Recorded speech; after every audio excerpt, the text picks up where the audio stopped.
ಇದ್ರೆ ಈ ಕಾರ್ನರಲ್ಲಿ ಇರಬೇಕು. ಆ್ಯಂಡ್ ಮೈಸೂರಿನ ವಿಜಯನಗರ 4ನೇ ಹಂತ ಅಂತಂದರೆ ವಿಜಯನಗರ 4 ಸ್ಟೇಜಿಂದ ನಮಗೆ ಒಂದು ಹಾವಿನ ಸಂರಕ್ಷಣೆ ಕರೆ ಬಂದಿದೆ. ಈಗ 4 ಸ್ಟೇಜಿಗೆ ಹೋಗ್ತಾ ಇದ್ದೀವಿ. ಸಿಲಿಂಡರ್ ಕೆಳಗಡೆ ಹಾವು ಕಂಡಿದೆ ಅಂತ ಹೇಳಿ ನಮಗೆ ಕರೆ ಬಂದಿರೋದು. ಸೊ ಅಲ್ಲಿಗೆ ಹೋಗೋಣ. ಹೋದ ನಂತರ ಮುಂದುವರಿಸ್ತೀನಿ. ಸರ್ ದೊಡ್ಡದ ಚಿಕ್ಕದ ಹಾವು? ನಾಗರ ಹಾವು ಹಂಗಾರೆ ತುಂಬ ಫಾಸ್ಟ್ ಇದೆಯಾ? ಕೆರೆ ಹಾವು ಹಂಗಾರೆ ಒಂದೇ ನಿಮಿಷ ಇರಿ, ಬ್ಯಾಗ್ ತಂದುಬಿಡ್ತೀನಿ.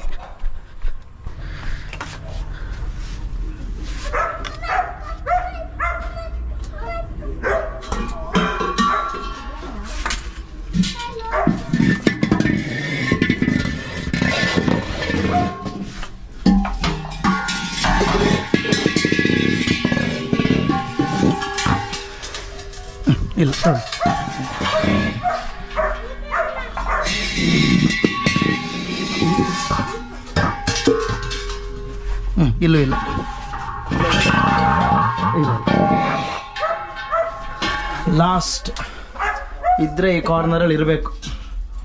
ಆ್ಯಂಡ್ ಅಲ್ಲೇ ಇದ್ದಾನೆ ಕೆರೆ ಹಾವು.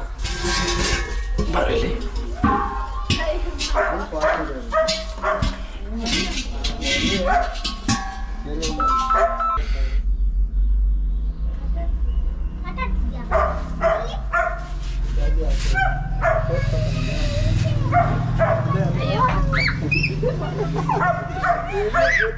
ಏನಿಲ್ಲ, ಹೆದರ್ಕೊಳ್ಬೇಡಿ. ನಿಮ್ಮ ಹತ್ರ ಬರಲ್ಲ ಹಾವಿದು.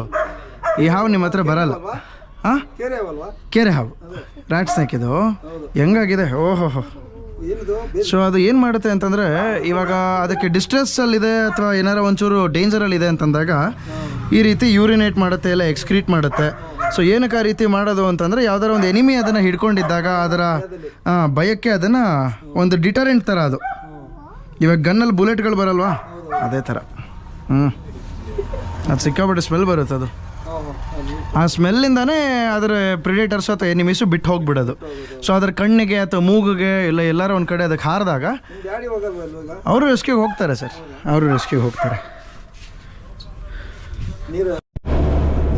ವೀಕ್ಷಕರೇ, ನೀವು ನೋಡಿದ ಹಾಗೆ ನಾವು ಈ ಒಂದು ಕೆರೆ ಹಾವನ್ನು ಸಿಲಿಂಡರ್ ಹತ್ರ ರೆಸ್ಕ್ಯೂ ಮಾಡಿದ್ವಿ. ಇವಾಗ ಬರೀ ಕೆರೆ ಹಾವು ಒಂದೇ ಅಲ್ಲ, ಬೇರೆ ಇನ್ನಿತರ ಹಾವುಗಳು ಕೂಡ ಸಿಲಿಂಡರ್ ಚೇಂಬರ್ಗಳಲ್ಲಿ ಸೇರ್ಕೊಳ್ಳುವಂಥ ಸಾಧ್ಯತೆಗಳು ಬಹಳ ಹೆಚ್ಚಾಗಿರುತ್ತೆ.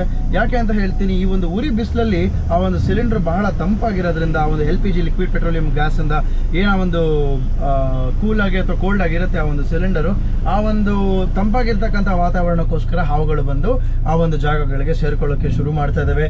ದಯವಿಟ್ಟು ನೀವು ಸಿಲಿಂಡರ್ನ ತೊಗೊಂಡು ಬಂದು ಮನೆಗೆ ಇಡಬೇಕಾದ್ರೆ, ಅಥವಾ ಸಿಲಿಂಡರ್ನ ಯಾರು ಈ ಗ್ಯಾಸ್ ಏಜೆನ್ಸಿ ಅವ್ರು ತೊಗೊಂಡು ಹೋಗ್ತಾ ಇರ್ತಾರೆ, ಅವರು ನೋಡಿಕೊಂಡು ಕೇರ್ಫುಲ್ ಆಗಿ ತೊಗೊಳ್ಬೇಕಾಗುತ್ತೆ. ಯಾಕೆಂತಂದರೆ ಅದು ಸಿಲಿಂಡರ್ ಹಿಂದೆ ಅಥವಾ ಸಿಲಿಂಡರ್ ಕೆಳಗಡೆ ಅಲ್ಲದೆ ಆ ಒಂದು ರಿಂಗ್ ಏನಿರುತ್ತೆ, ಆ ಒಂದು ರಿಂಗ್ ಒಳಗಡೆನೂ ಕೂಡ ಔಸ್ಕೊಂಡು ಕೂತ್ಕೊಳ್ಳುವಂಥ ಸಾಧ್ಯತೆಗಳು ಬಹಳ ಹೆಚ್ಚಾಗಿರುತ್ತೆ.